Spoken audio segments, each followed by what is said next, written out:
Di tengah-tengah kita udah datang nih kakak influencernya yang udah lebih paham tentang investasi. Jadi buat teman-teman kita kalau misalnya mau tanya-tanya lebih lanjut, teman-teman tanya aja ya. Kita invite dulu. Halo guys. Halo, Gimana kabarnya kak?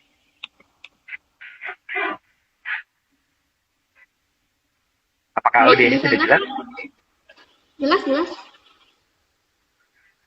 Oke. Oke kak, sebelum kita mulai nih kak, mungkin boleh perkenalan diri dulu. Kakak ini sebenarnya siapa sih gitu? Sebelum kita ngobrol-ngobrol lebih lanjut. Oke, halo semuanya. Nama saya Revandi. Saya adalah founder dari Best Trading Community. Jadi pertama-tama saya ucapin dulu untuk terima kasih ya kepada dari STMIK yang sudah mengundang saya untuk sharing di sini gitu tentang hati-hati dengan investasi bodong gitu. Mungkin sedikit kenalkan, itu saya adalah seorang trader. Saya sudah trading kurang lebih sekitar 5 tahunan ya di saham dan forex juga cryptocurrency gitu. Dan Iya hari kak. ini memang saya membangun the trading community yang siap menjadi wadah komunitas trading berdasarkan nilai kerugian. Oke, cukup luas juga ya ternyata di saham iya, di kripto iya, forex juga Ya, iya ya. Oke, nah Kak, sebenarnya kan investasi itu sangat-sangat booming ya belakangan ini, kayak 1 tahun ya. terakhir tuh kayak booming banget gitu.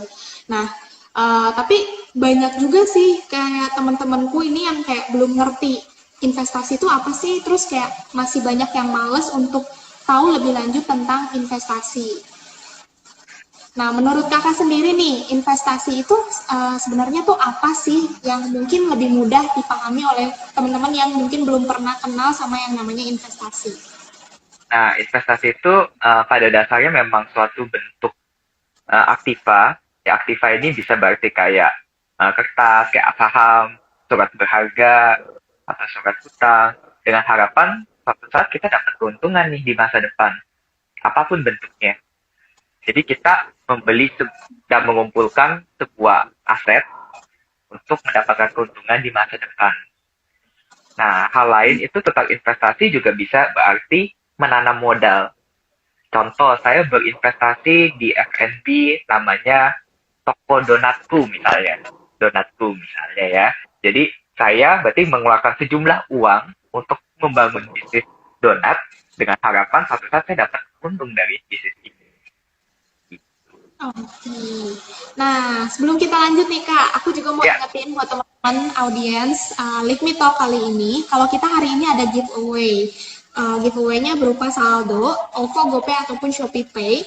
Dengan cara teman-teman partisipasi aja di live Instagram ini, di Live Me Talk kali ini, cukup ngasih pertanyaan aja di kolom question box ya, yang di bawah ada tombol tanda tanya, teman-teman ketikin pertanyaan teman-teman di situ, nanti akan aku bacain buat langsung dijawab sama Kak Revandinya. Oke teman-teman? Nah, ditunggu ya pertanyaannya. Oke Kak, sambil nunggu nih teman-teman yang lain mungkin lagi menyusun kalimat untuk bertanya kepada Kakak. Aku juga mau tanya nih Kak, kalau menurut Kakak nih, investasi di saat ini, kondisinya tuh kayak gimana sih? Apakah menarik itu untuk kita ikuti misalnya kayak gitu Kak? nah kalau menjawab pertanyaan itu, saya rasa investasi itu adalah timing terbaiknya adalah kemarin. Ya, Kemarin.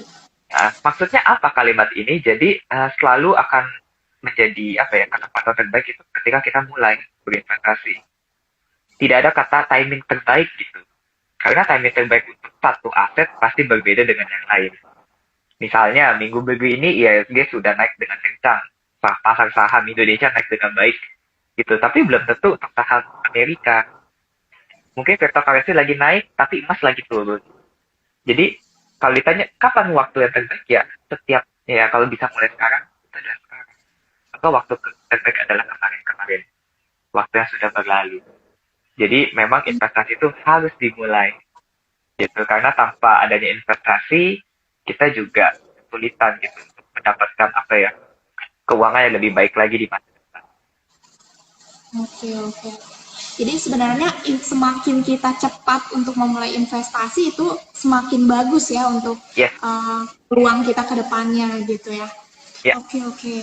Nah, menurut kakak sendiri, eh, selain hal yang tadi udah disebutin juga sama kakak, ada nggak sih hal penting lainnya yang membuat kita tuh harus nih investasi gitu? Selain karena kita mungkin pengen punya interest atau kayak keuntungan gitu di masa Betul. depan. Nah, selain itu ada nggak sih pentingnya investasi? Nah, sebelum kita menjawab seberapa penting investasi, mungkin saya akan bahas hal yang di luar investasi dulu. Karena nomor satu kita harus bisa membedakan apa beda asuransi dan investasi. Ya, karena dua hal ini penting banget untuk anak-anak muda perlu tahu. Ya, asuransi berbicara tentang memproteksi diri kita dari hal-hal yang tidak kita inginkan. Tapi investasi membantu kita mencapai hal-hal yang kita inginkan. Ulang tuh statementnya tuh. Ya, asuransi itu membantu kita melindungi dari hal-hal yang tidak kita inginkan. Tapi investasi membantu kita mencapai hal-hal yang kita inginkan. Ya, karena akan jadi percuma kalau kita fokusnya di investasi. One day amit-amit ya, kita misalnya mengalami musibah, kecelakaan, atau sakit aja. Uang investasi kita seberapapun besarnya hilang. Gitu. Karena masuk rumah sakit aja secara logika mungkin masuk beberapa hari bisa habis puluhan juta. Iya, Memangnya benar. untuk mendapatkan hasil puluhan juta butuh modal berapa kalau kita mau investasi? Minimal paling masuk akal tambahin 01. Mau dapat 10 juta, modal kurang lebih 100 juta misalnya. Itu yang baru masuk akal. Sedangkan sakit kan tidak terjadi kepada siapapun. Nah, makanya kenapa kita harus tahu asuransi itu penting nggak? Penting setelah investasi itu penting setelah punya asuransi.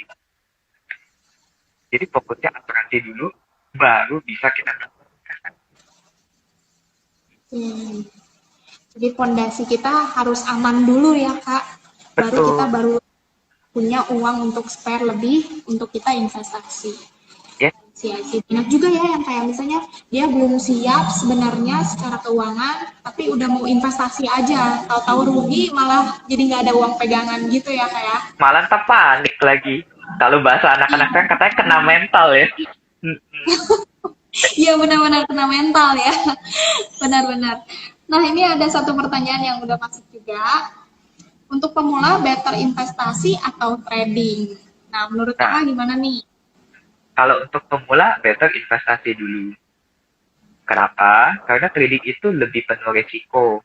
Gerakannya lebih cepat. Gitu. Kalau kita tidak punya waktu buat mantau, analisanya juga masih baru, ya money managementnya mungkin masih terbatas, kita begitu mudah digoyahkan dengan pasar. Dan ujung-ujungnya kita mengalami kerugian. Gitu. Sedangkan kalau investasi, kita memiliki banyak waktu untuk mengembalikan kerugian kita. Bahkan kita tinggal beli saham aja tetap mata, semakin lama kita hold juga pada akhirnya. Jadi lebih baik investasi ya. Kan ada juga Ya, tuh ya kadang yang bilang ada investasi jangka pendek, ada investasi jangka panjang gitu ya. Nah mungkin kalau untuk yang pemula lebih baik yang ngejar yang jangka panjang atau jangka pendek nih Kak? nah perlu saya jelaskan balik ke poin yang pertama ya. Investasi tidak ada jangka pendek loh teman-teman. Investasi selalu berbicara jangka panjang. Dan jangka panjang yang tanda petik pendek ini pun juga minimal tahunan. Ya perlu kita garis bawahi di situ. Karena selama di bawah 1 tahun, itu namanya trading. Kita berdagang. Tinggal mau dagang emas, mau dagang US dollar, saham, koin, ya kripto ini yang lagi happening. Apapun juga itu trading. Gitu. Oke. Nah, teman-teman, sebelum kita lanjut lagi, aku mau ingetin lagi buat teman-teman yang baru join di Like Me Talk kali ini. Kita hari ini ada giveaway juga buat teman-teman semua. Giveaway-nya itu berupa saldo OVO, GoPay, ataupun ShopeePay. Nah, caranya gampang banget, teman-teman cukup partisipasi di live chat ini, di live talk ini. dengan memberikan pertanyaan untuk Kak Refendi. Nanti akan aku bacakan. Di akhir sesi nanti akan ada panitia dari LIKMI yang akan menghubungin teman-teman yang berhasil mendapatkan giveaway hari ini. Oke, ditunggu ya teman-teman pertanyaannya. Oke, pertanyaan ke selanjutnya ini udah ada lagi yang masuk. Ciri-ciri investasi bodong itu kayak gimana sih? Nah, ini sesuai banget nih sama tema kita hari ini, Kak. Oke. Oke, dijawab langsung ya nih. Gampangnya Iya, gini sih. Investasi bodong ciri-cirinya itu yang pertama adalah konsisten profit. Wah, kalau ada yang bisa bilang konsisten profit, ya investor kita semua tahu investasinya di sana. Betul nggak? iya Itu yang benar. pertama. Menarik banget. Kan dia bilang konsisten. Kalau konsisten, harusnya dia berani taruh uang yang besar banget. Seperti saya, misalnya saya udah konsisten trading di saham, berarti saya berani menaruh uang juga ratusan juta juga biasa aja. Karena sudah yakin konsisten dengan diri sendiri. Gitu. Ya. Nah, terus yang kedua, profit tidak masuk akal. Makanya kenapa sebelum kita berinvestasi, supaya kita tidak kena tipu nih ya sama bodong-bodong ini, kita harus tahu investasi itu returnnya berapa sih dari masing-masing aset.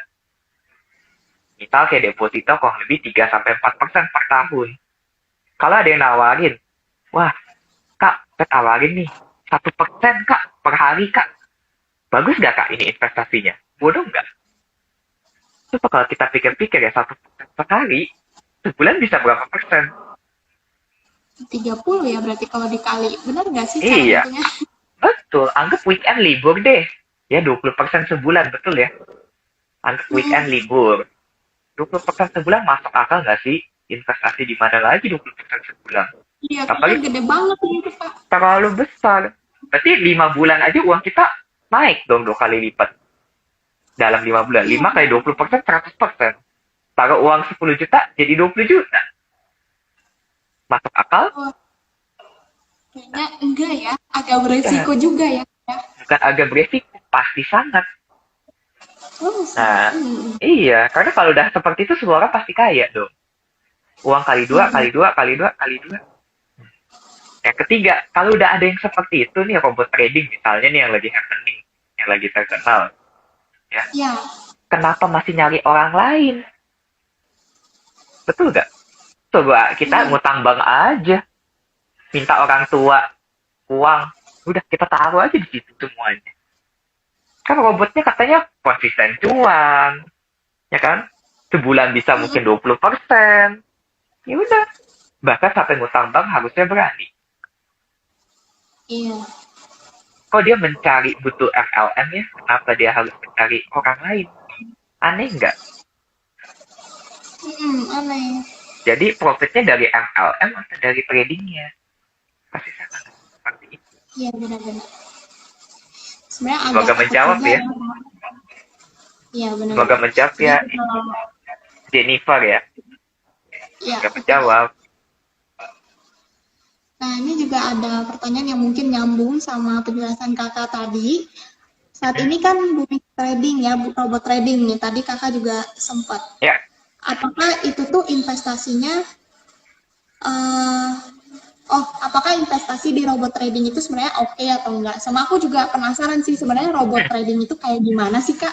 Mungkin ada beberapa teman-teman juga yang mungkin belum mendengar tentang robot trading nih.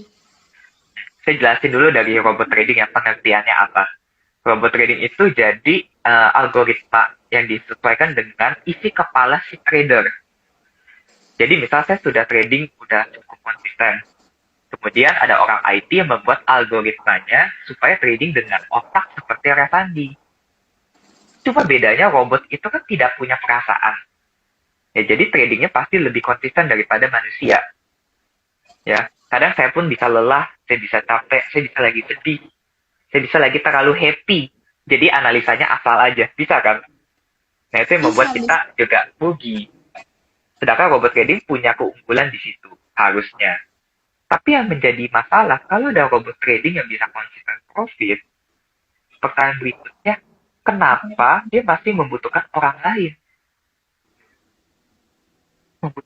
Harusnya tidak. Bahkan jawaban jujurnya, kalau saya sudah bisa menciptakan sebuah robot trading itu, saya tidak akan tertarik. Secara logika harusnya saya tidak akan ke orang lain. Betul kan? Contoh, misalnya di sini aku punya bisnis. Kamu tahu nih supplier harga yang murah. Aku mau bisnis baju juga seperti kamu. Apakah kamu akan kasih tahu, oh kok belinya di sini aja kok suppliernya? Apakah kamu kasih tahu? Atau manusia kan seperti itu. Kenapa robot trading ini digembar-gemborin? Jadi aneh kan? Hmm. Jadi ketika kita mengerti tentang konsep robot trading ini, baru saya akan tanya lebih lanjut. Kalau semua orang cuan, siapa yang rugi? Kalau semua orang cuan, kenapa perbankan tidak menggunakan robot trading? Ngapain dia kasih pinjam ke orang hari-hari ini? Apalagi pandemi ya, banyak orang mungkin utang ke bank. Gitu, dengan resiko gagal bayar lagi. Gagal bayar kan yang rugi bank loh. Gitu. Ya, benar. Mendingan kok perbankan pakai robot trading, betul nggak? Betul. Yang deposito 4%, ya mendingan dia pakai robot trading. Anggap 20% sebulan, dia profit 16% loh. Dia kasih 4% ke ini, 20%. Bisa berapa persen buat dia. Makanya dari situ akan menjadi aneh tentang robot trading. Makanya melanjuti pertanyaan dari William Wijaya nih, apakah oke untuk investasi di robot trading? Jawabannya tidak sama sekali. Karena tidak mungkin ada robot trading yang seperti itu. Karena kalau ada yang seperti itu, saya akan suruh. Ke orang gitu. Makanya saya akan suruh untuk orang yang menawarin saya robot trading, saya akan suruh, udah kosongin BCA belum? Kok maksudnya apa? Iya, kosongin aja BCA, sisain aja 1 juta. Seluruh uang taruh di situ. Kan konsisten profit, saya bilang. Konsisten profit, profitnya banyak, bisa untung dalam segala situasi. Taruh aja. Betul dong, akan menjadi masuk akal dong kalau kita taruh semua uang kita di sana. Kalau dia bilang, oh enggak, kita harus hati-hati. Ya masa semua uang taruh di sini, berarti saja nggak konsisten profit dong. Robotnya kalau dikasih uang besar bisa gagal juga dong, kayak trader. Nah, bingung kan jawabnya apa kan? Bahkan kalau saya tanya lebih jauh, kok udah pakai robot trading nggak kaya-kaya? Jawabannya paling aneh nggak? Ya, Karena harusnya dalam 5 bulan uang berlipat ganda. Dalam setahun 4 kali lipat. Berarti 2 tahun, 3 tahun bisa 8-10 kali lipat. Bayangin kita dengan uang punya anggap 10 juta. Ya, dalam 2 tahun itu bisa punya 100 juta. 2-3 tahun lagi, yakin punya uang miliaran sampai puluhan miliar. Ya. Semua orang kaya namanya inflasi, betul gak? Ya, benar-benar. Jadi dengan pertimbangan seperti itu, kita menjawab seperti itu. Tidak sama sekali. Seperti dia waktu ini. Itu adalah dosa, bahkan lebih jauhnya itu adalah dosa. Semoga menjawab ya. Oke, jadi sebenarnya robot trading itu sama aja di baliknya itu otak manusia juga ya, cuma diaplikasi dengan teknologi gitu ya. Oke. Tapi kalau misalnya robot trading itu kan kalau misalnya kita investasi katanya harus yang ya ada OJK-nya ya, diawasi OJK gitu ya. Nah, sebenarnya kalau robot trading itu kalau bisa nggak sih dapat kayak lisensi diawasi OJK gitu dan bisa kita percaya gitu? Apa udah ada atau belum? Pertanyaan berikutnya nih yang lebih penting. Apakah orang yang punya robot trading itu perlu OJK? Perlu nggak? Contoh misalnya, kamu punya sebuah toko bisnis baju misalnya, perlu nggak OJK? Enggak kan? Orang yang punya robot trading harusnya juga diem-diem aja. Yang jadi masalah adalah dia bergerak di bidang keuangan dan dia mencari uang ke masyarakat. Dan dia mendirikan sebuah perusahaan kan. Maka ditanya, ini perusahaan ini uangnya dari mana? Dapat sumber income-nya dari mana? Karena nanti urusannya ke pajak, ke hukum, badan usahanya apa. Gitu. Makanya robot trading bingung kan. Makanya ujung-ujung nanti yang penipuan. Oke. Tinggal nunggu waktunya aja. Oh ya benar sih. Tinggal nunggu waktunya aja.